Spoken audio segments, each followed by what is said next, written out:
खबर बलिया से है, जहां राज्य कर्मचारी संयुक्त परिषद उत्तर प्रदेश के जिला कार्यकारिणी के अध्यक्ष हेमंत कुमार सिंह बने हैं। अध्यक्ष बनने के बाद हेमंत सिंह ने पत्रकारों से बात की। उन्होंने वार्तालाप के दौरान कहा कि हम कर्मचारी की समस्या को लेकर हर स्तर पर लड़ाई लड़ेंगे। हेमंत कुमार सिंह ने कहा कि वर्तमान की सरकार के अंदर हिटलर शाही हो गई है और हमारी लड़ाई सरकार से है और हमें सरकार से ही लड़ना है। बात रह गई पुरानी पेंशन की, तो सत्ता परिवर्तन करके ही पुरानी पेंशन बहाल की जा सकती है।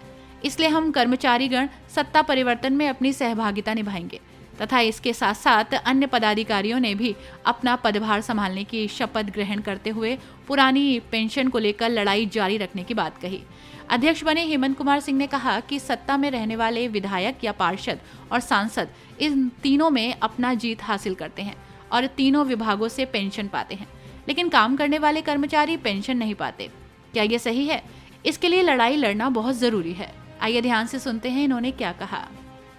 प्रभुनाथ सिंह की बलिया से रिपोर्ट। अध्यक्ष जी, आज आप अध्यक्ष पद के लिए निर्वाचित हुए हैं, कैसा आपको अनुभूति हो रही है?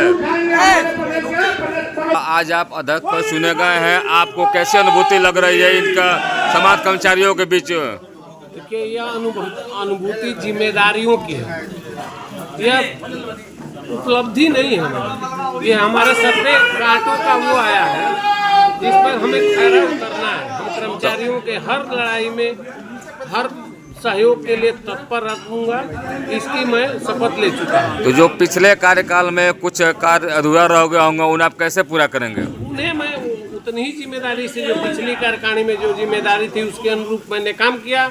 जो आज इस कार्यकारिणी द्वारा हमें पद दिया गया है उसके अनुरूप हमेशा कार्य करूँ। तो आज किन किन पदों का शपथ लिया आप लोगों ने? नहीं, मैं अध्यक्ष पद पर हेमंत कुमार सिंह ने शपथ लिया, वरिष्ठ उपाध्यक्ष के पद पर लिए हैं, मलय पांडे जी मंत्री के पद पर शपथ लिए हैं और वो संघ डॉक्टर प्रशांत ऑडिटर के रूप में डॉक्टर प्रशांत जी ने वो लिया है। और कार्यकारिणी का विस्तार अभी होगा या नहीं? इसके लिए अलग से हम लोग बैठक करके और इस कार्यकारिणी का विस्तार। और क्या कहना चाहेंगे अपने समर्थकों और अपने कर्मचारी संघ के सभी सदस्यों के बारे में? सभी सदस्यों से ये आह्वान है कि जब भी हमारी जरूरत आपको महसूस हो, चाहे वो समय कोई भी रहा हो, दिन हो रात हो, आप हमसे संपर्क करें, अपनी समस्या बताएं। आप समस्या के निदान के लिए हर समय तत्पर है। क्या सर पुरानी पेंशन की लड़ाई लड़ेंगे सर? चुनौती यह सरकार है, यह सरकार हम कर्मचारियों के पद से लेकर के और हम लोगों को खत्म करने आमादा। क्या सर संविदा लाई हम लोग खत्म करने के लिए, और संविदा को अब खत्म करने के लिए आउटसोर्सिंग लाई। अब पता लगेगा कि रोज के डेली वेजेस पर का वर्कर रखेंगे। ये सरकार की लड़ाई हम लोगों की है, सरकार से ही हम लोगों को लड़ना है। और कौन सी हमारे आगे चुनौती? क्या सर पुरानी पेंशन के बारे में क्या आपकी इच्छा है? पुरानी पेंशन तो हर हाल में मिलनी चाहिए हम लोगों को।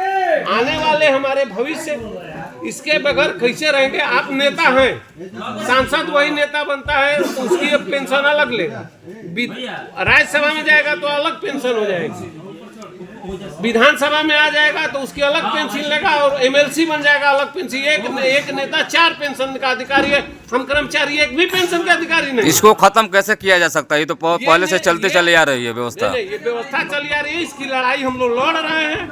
एक न एक दिन, जिस दिन हम लोग ये सहमत हो गए, सारे कर्मचारी वोट पर चोट के लिए सहमत हो गए, उस दिन ये मान जाएंगे लोग। जैसे किसानों ने ये 13 महीने में मनवा लिया, हम लोगों भी अब उसी के तरफ जा रहे हैं, वोट फार चोट। क्या सत्ता परिवर्तन से क्या पुरानी पेंशन बहाल हो सकती है? सत्ता परिवर्तन से ही बहाल होती है। यह सत्ता तो हिटलर शाही में बदल गई है ना। जो सत्ता बार बार आती है वो हिटलर शाही पर उतरती है। इसलिए सत्ता का परिवर्तन होना अति आवश्यक है, ताकि हम सबकी, हमारे कर्मचारियों का नहीं, आम जनता के हितों के बारे में। तो क्या 27 में प्रदेश में परिवर्तन होगा? ये तो हम लोग भविष्यवाणी नहीं कर सकते। हम लोग अपना कोशिश कर्मचारियों का रहेगा कि सत्ता परिवर्तन में हम लोग मदद करें। आज के चुनाव जो हुआ है संयुक्त कर्मचारी परिषद का, आप उस कार्यक्रम के प्रदेश अध्यक्ष हैं और मुख्य अतिथि भी हैं। तो सर, आज का चुनाव जो गठन हुआ है वो किस आधार पर किया गया? निर्विरोध किया गया है या चुनाव के आधार पर?